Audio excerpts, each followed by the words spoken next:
Take your mind into the wonderful world of physical, emotional, psychological, and spiritual wellness. Ladies and gentlemen, welcome to the Kinetic Hour. Conversations with you and guests. With your host, Kenan, Wesley, Mason. That's me.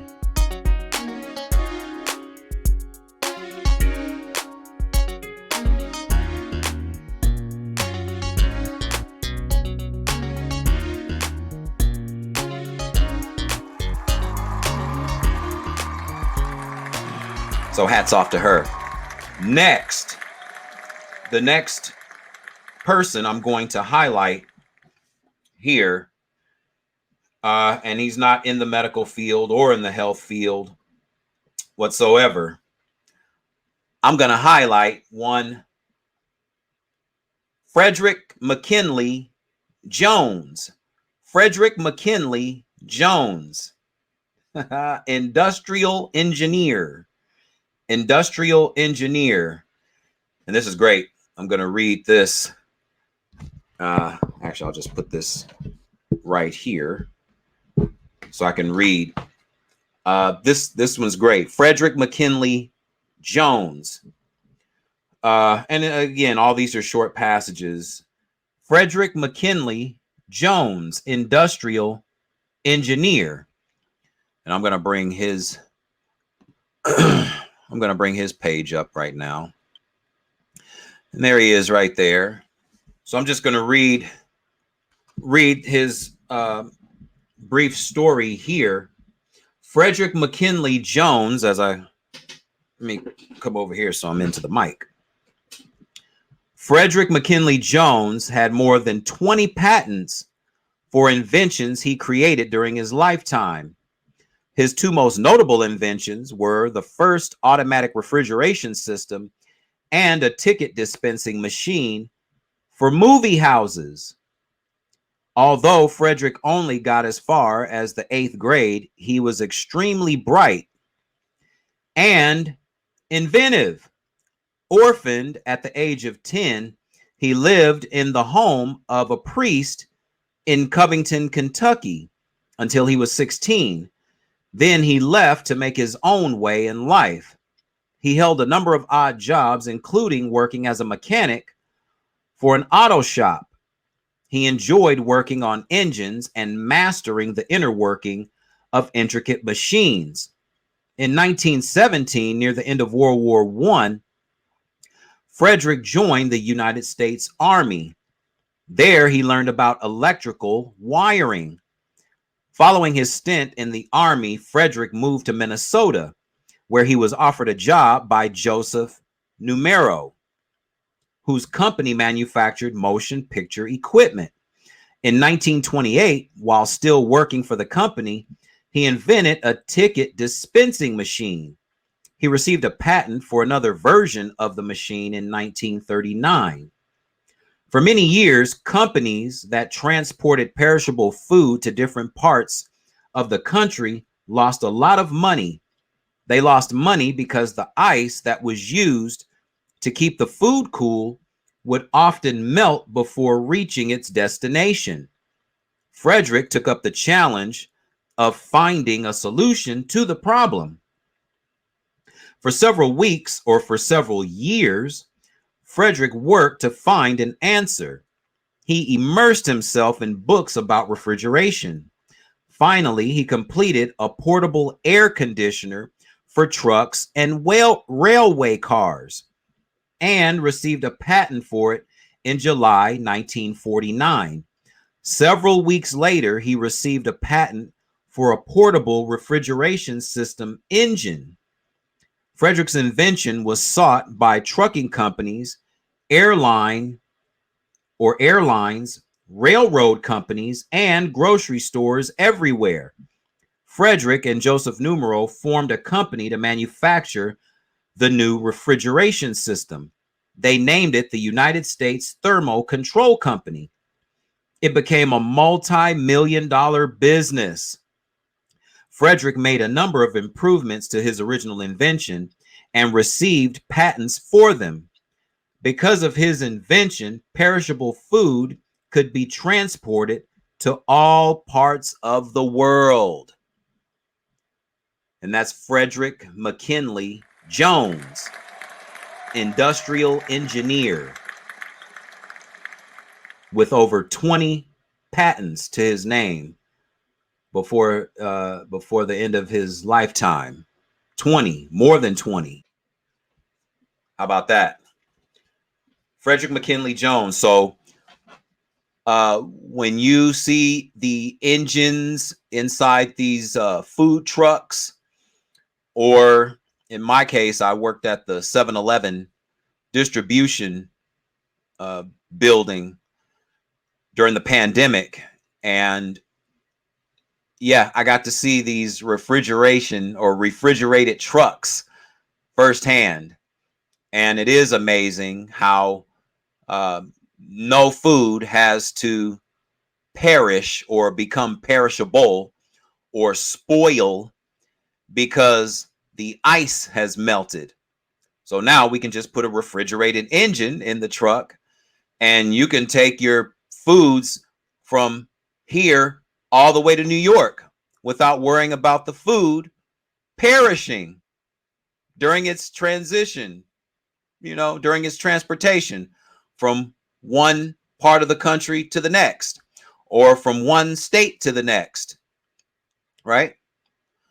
Or going from Southern California to Northern California.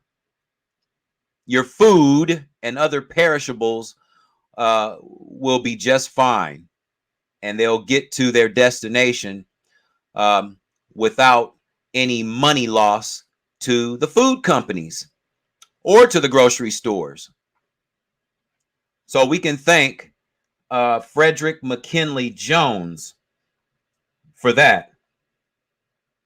The United States Thermal Control Company. So he and Joseph Numero became multi-million dollar industrial men, right? For creating something that obviously all of us are still using to this day, whether it's refrigerated engines on food trucks or on these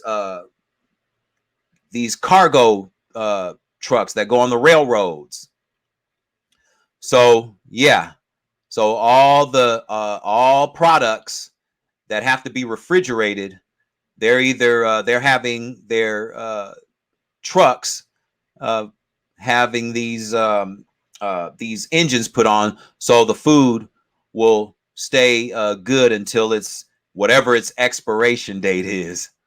So yeah, so we can thank Frederick McKinley Jones for that and his contribution, because more people, actually this is all over the world, now. Every industrial company that has any kind of food perishables that have to be refrigerated, all over the world, this is what's being used.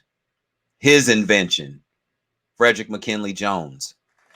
So we can thank him for that.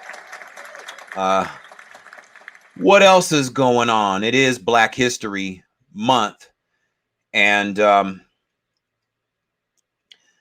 it's unfortunate that we're seeing a lot of, as I step away from these two great people and go into just briefly, because it appears that a lot of Black people in entertainment are kind of, at each other's, talking about each other and their families and making accusations about this person's sexuality or this man's who they're dating, and this other person, whether they're treating their children right.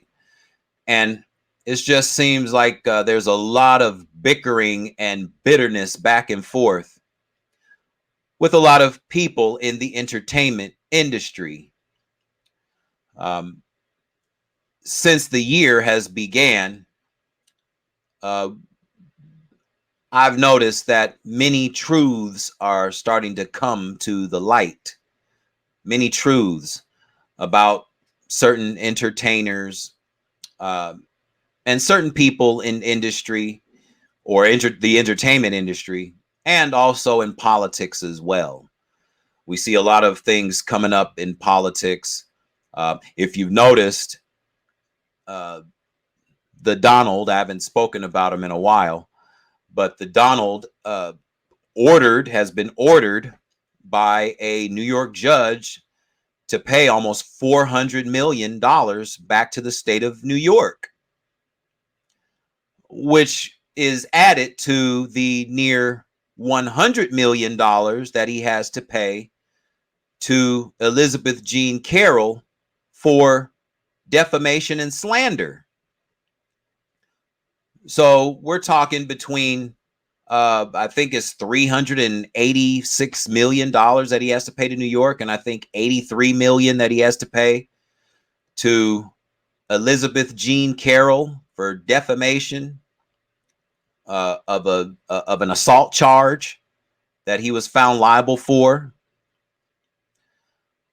So a lot of things, a lot of information is coming to the forefront. I think that he has another trial coming up pretty soon. The Georgia election trial is coming up, and I guess there's been another smokescreen trying to get the prosecutor or the district attorney in Georgia, Fannie, I think her name is Fannie Willis, saying that she had a relationship with one of her colleagues, and therefore, or to help with this case, and therefore, by default, there should be, or she should be off this case. And the man in question that they allege that they had an affair. It's not even alleged, they admitted, but now it's about the timing of the relationship and whether it corresponds or parallels with this case, or them being involved in this case of voter fraud in the state, alleging that there was voter fraud, which is the reason why Donald Trump didn't win the election of 2020. And I mean, he's been going after this now for it's been almost 4 years now. I mean, we're in 2024. So he's been doing the same thing ever since he was voted out of office.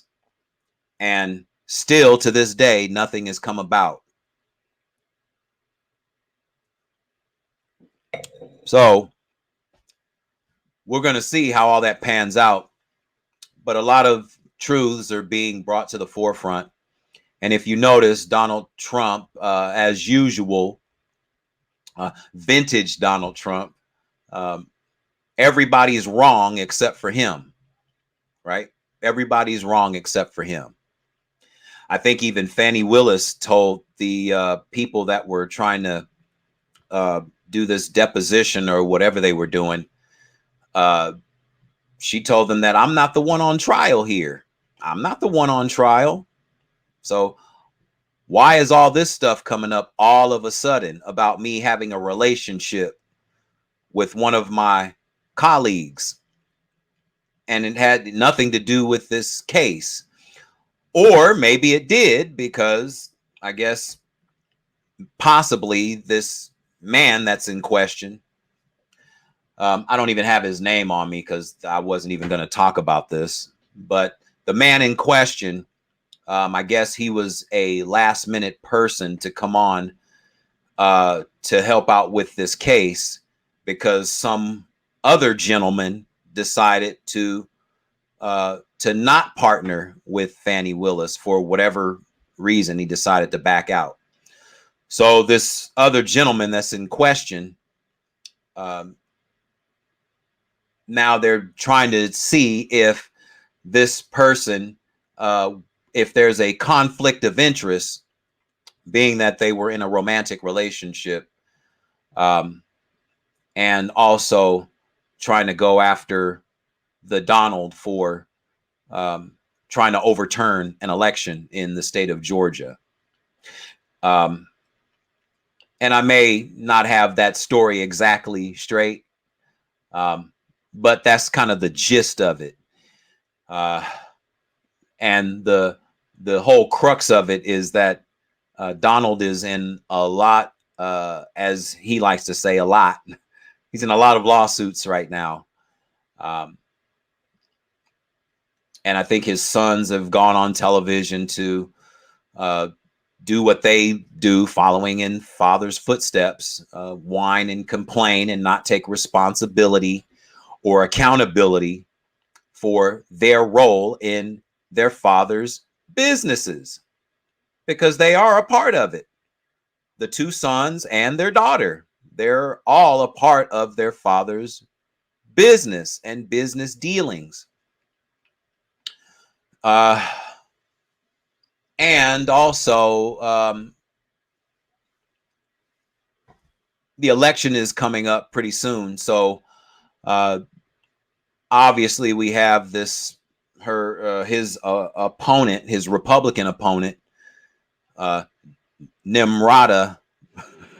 Her name is Nimrata Haley, or Nikki Haley, as she likes to be called. Nikki Haley. The one that said that she doesn't know why the Civil War took place. She didn't know that it was because of transatlantic slavery. The South wanted to keep slavery legal, and the North wanted it to be abolished. So there was a civil war.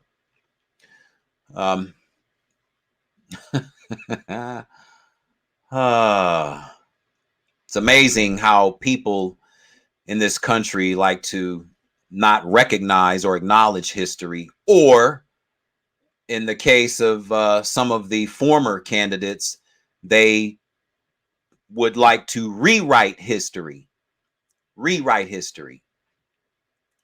I mean, some of the people that are in this book right here, if it was up to certain individuals that control certain publishing houses for books, they would try to rewrite history on some of their contributions to history, some of the things that we use every day and take for granted.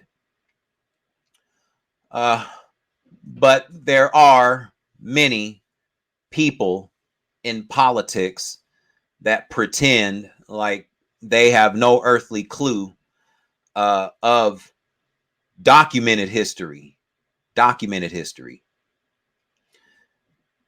And because a lot of these people that are in these books and a lot of other inventors couldn't get their patents.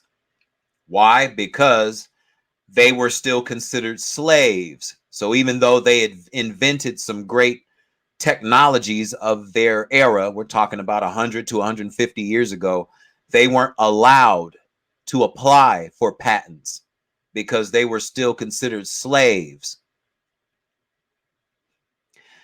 And a lot of slave owners, male and female, couldn't fathom that a man or a woman that looked like me and my skin complexion could be so intelligent to invent something that will grow for an eternity, right? They couldn't fathom that. And so some of these ideas were stolen.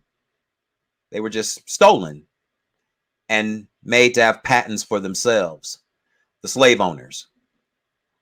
So a lot of the inventors of 100 to 150 years ago, 125 years ago, some of them will never be recognized.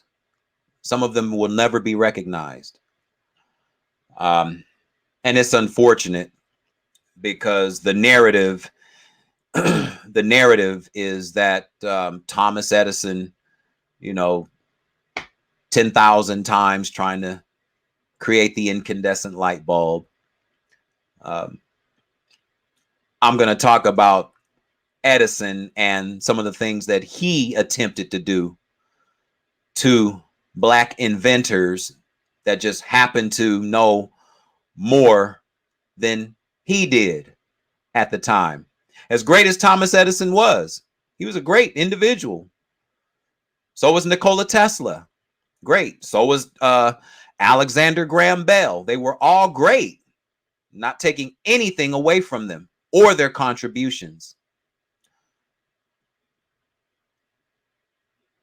However, there were individuals of darker skin complexion that created more advanced technologies than even Edison could come up with. You know, just kind of innately through our ancestors, we kind of understood how the elements worked and how things functioned in the ether. And it just kind of, it's just innately in us to know. Some of us have forgotten, but it's in all of us. We all know. Some of us just have to remember and get reacquainted with our intelligence quotient. And so next episode, I'm going to talk about some of the inventors and how Thomas Edison made some attempts to make certain ideas his own. Thomas Edison, which is the reason why we know more about Thomas Edison and Nikola Tesla and Alexander Graham Bell than other individuals that I'm going to highlight next episode. But again, it just goes to show you that racism does exist. And as opposed to what Nimrata Haley and her opinion that America is not a racist country. And a lot of other political people on both sides of the aisle have said the same thing, because it sounds good to the general public that America is not a racist country, because this is supposed to be the melting pot of the planet. America, the melting pot where all cultures come and migrate for opportunity. But it appears that even Nimrata had some episodes of racism towards her. Her daughter is married to a dark-skinned Black man. He's darker than me. I wonder, does he know why the Civil War took place? Has he and his wife talked about the Civil War and the racism that took place? The racism of our forefathers? I mean, it seems like America was founded on racism. You know, we were considered 3/5 of men. Not 3/4. No, 3/5.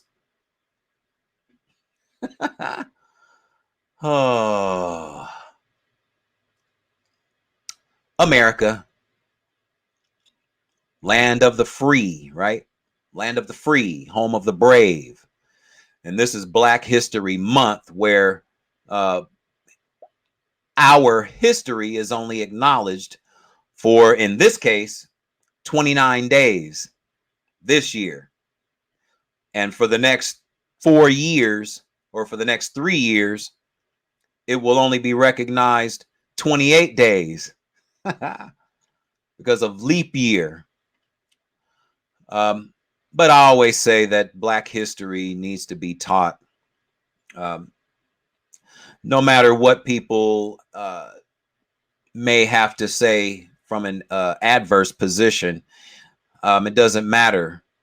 History is history.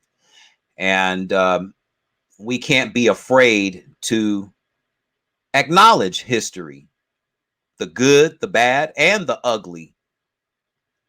because all of it wasn't bad.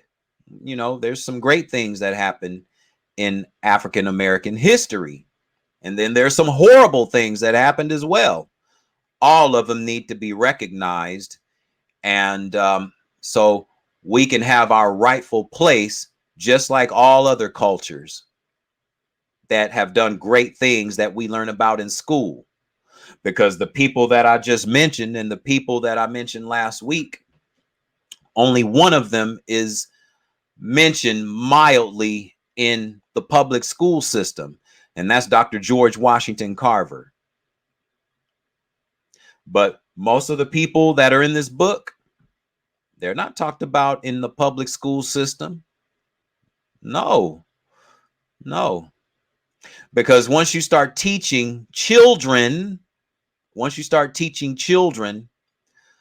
certain truths about other people and their contributions, you know, teaching Caucasian children and teaching Latin children and teaching Asian children here in America of all the great contributions during their 9 months of schooling, right? From August to May, or for some students from September to June. This type of history should be taught all throughout. I mean, there are some great people that have contributed to a lot of things that all cultures use every single day. Every single day. Versus just having it taught in limited amounts in the month of February, where we learn the same information about Dr. Martin Luther King Jr., Rosa Parks, Frederick Douglass, Booker T. Washington. It's the same repetitive cycle over and over and over and over and over again. When there's so many people, and not taking anything away from any of them, because they were all great. But there's so many people that have contributed to the advancement of this land that we call America. The advancement, the great advancements of America, whether it's industrial, whether it's medical, you name it. Our contributions have been tremendous. And unfortunately, our created school system purposely refuses to acknowledge our contributions to history, to everyday life,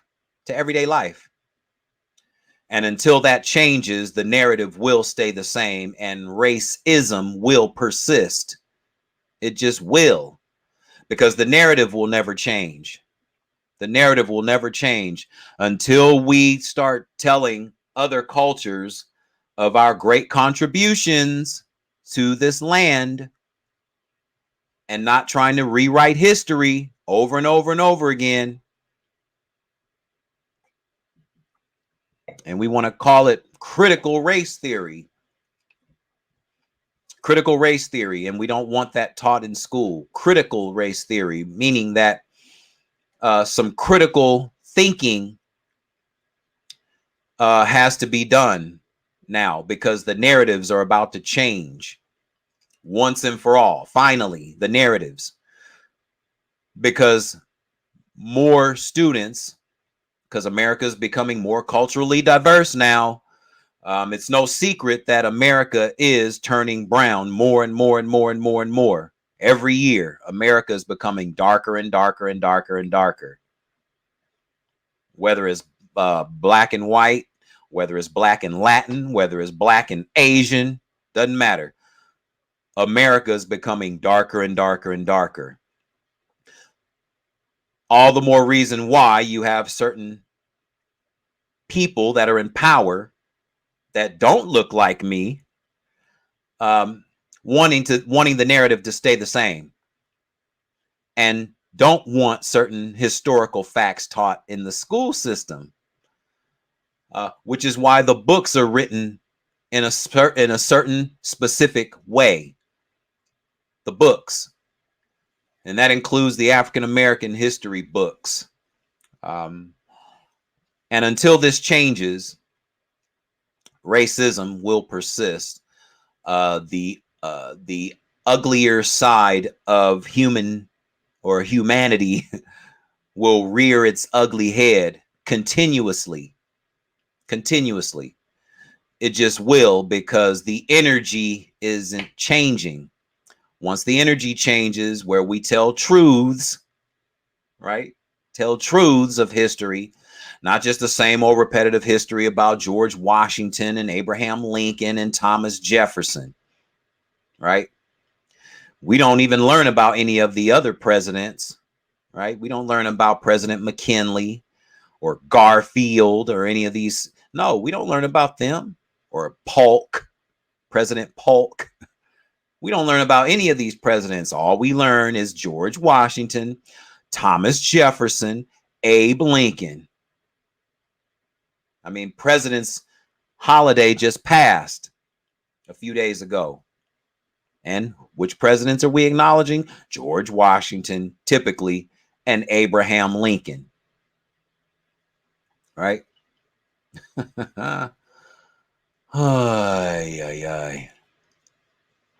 We don't even learn about John F. Kennedy as a president, because the more you start going into his presidency, the more truths that are going to be revealed about why he was assassinated. The real reason why he was assassinated, right? And why his alleged assassin was murdered on national television 2 days later. Lee Harvey Oswald, he was the fall guy, and he was about to spill the beans about who was truly in charge of the assassination of John F. Kennedy. You know, back then they used to call them patsies.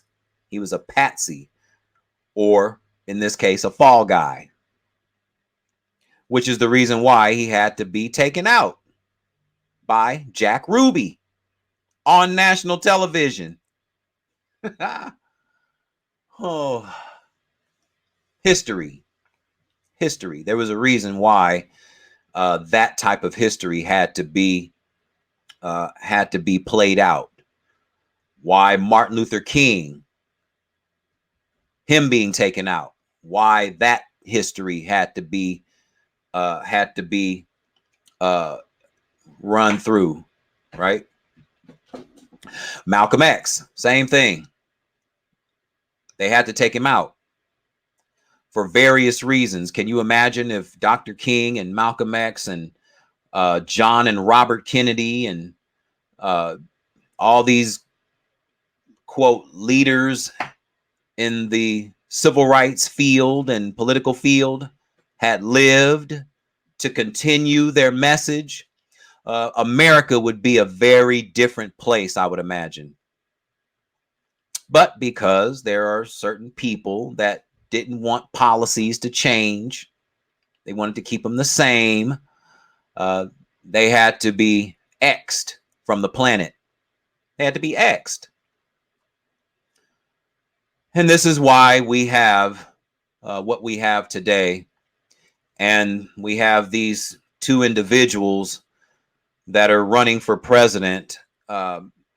Speaking of who I call sloppy Joe Biden and the Donald, the Donald.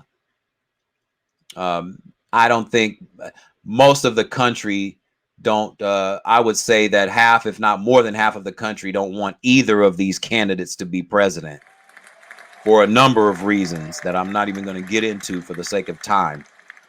But just know that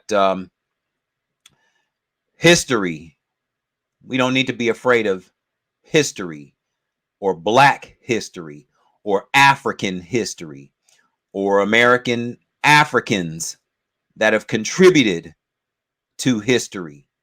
We don't have to be afraid, because we're human beings too, just like everyone else. And we want, all we want is our equal seat at the table, or we create our own table. Create our own table, you know, and have the people that we want to come into the fold. Because we have just as uh, uh, powerful ideas as the next person, obviously, from this one book here. This is just one book out of many that tell about the great contributions of people that look like me. So acknowledge Black history. And for those of you that have, and for those of you that are not African American or quote Black, which is a term that I'm doing my best to slowly deviate from, because none of us are quote Black. Nobody's quote white. No one is quote red, as Native Americans have been called. No one is quote yellow, as Asian people have been called. Again, these are belittling terms. They've been attached to us for so long, we just have accepted it and calling it our own, but that's not who we are. But for those people that are not African or African descent or Native descent and have children, and if you have children from someone that is of African descent, teach your children history. Teach your children. Don't be afraid to teach your children our history, because if you've procreated with someone that looked like me, or if you've procreated with a dark-skinned woman, yeah, you need to teach them history, accurate history, documented history, not just the history that they may be taught in the public school system, because many times it's not completely accurate. So it's up to the parents to teach their children accurate facts and documented facts of history. So there's more to come for, because we still have about 9 more days, 8 more days, about another week or so of African American history. And I'll be back to highlight more individuals that have made great contributions to this land. Stuff that we use every day that we don't even think about or acknowledge or even consider, right? So once again, tell everyone you know to tune in to the Kinetic Hour. That's Kinetic, Kennetic, the Kinetic Hour. Tell everyone you know to tune in. Go to my YouTube channel and subscribe. This one right here, the Kinetic Hour. Subscribe, click thumbs up, leave your comment. Tell everyone you know to tune in. Go to the archive shows. There's plenty of them there, and there's more to come. Go to my other YouTube channel, Kinetic Fit and Wellness Info, for health matters, physical health, mental health, emotional health, spiritual health. And just, it's okay to learn history. It's okay. It's okay for Black people, that's what we're called here in America, Black people, to learn about George Washington and Abe Lincoln and all of these other people that we learn about year after year. At the same token, it's okay for Caucasian people to learn about African history or African American history. I mean, we see Caucasian anthropologists go to Africa and help dig up tombs all the time for decades, right? But you rarely see African anthropologists be allowed to go to the European caves where most European people dwelled once upon a time, the caves. So and it's okay. It's okay. History is history. We don't need to rewrite it. We just need to learn about it and learn from it. Learn about it and learn from it. So once again, thank you all for tuning in to the Kinetic Hour, whether it's one person or 100 people or 1,000 people. Thank you, and till next time.